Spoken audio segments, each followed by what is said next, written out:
Ce jeudi, l'Assemblée nationale a commencé à examiner le projet de loi sur les fake news visant à lutter contre la manipulation de l'information en période électorale. Les propositions, portées par le groupe La République En Marche, l'REM, est loin de faire l'unanimité de l'extrême gauche à l'extrême droite.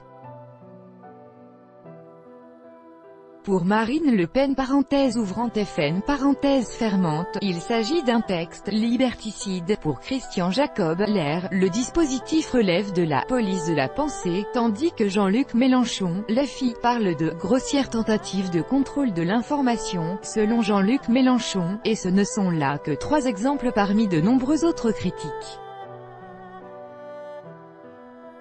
Pourquoi ce texte pose-t-il question? Tentative de réponse avec l'analyste des médias, François Jost. Pourquoi le projet de loi sur les fake news fait-il à ce point débat? Elle est très décriée notamment par l'extrême droite qui a fait usage de fake news lors de la dernière élection présidentielle. Marine Le Pen avait avancé que Emmanuel Macron disposait d'un compte offshore aux Bahamas. Que dit cette loi? Elle demande aussi d'avoir la même rigueur que les autres médias ou supports en faisant en sorte que les journalistes vérifient leurs sources et recoupent leurs informations.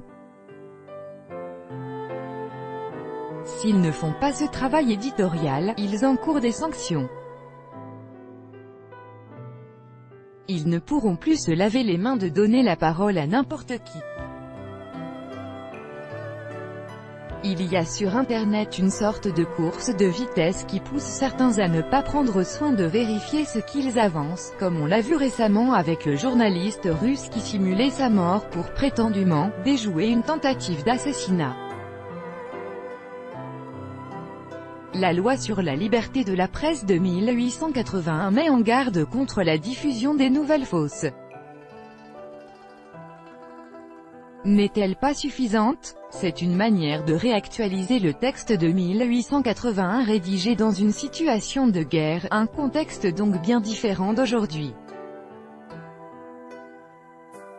Et bien sûr, cela permet de prendre en compte qu'avec Internet la propagation des fake news est amplifiée.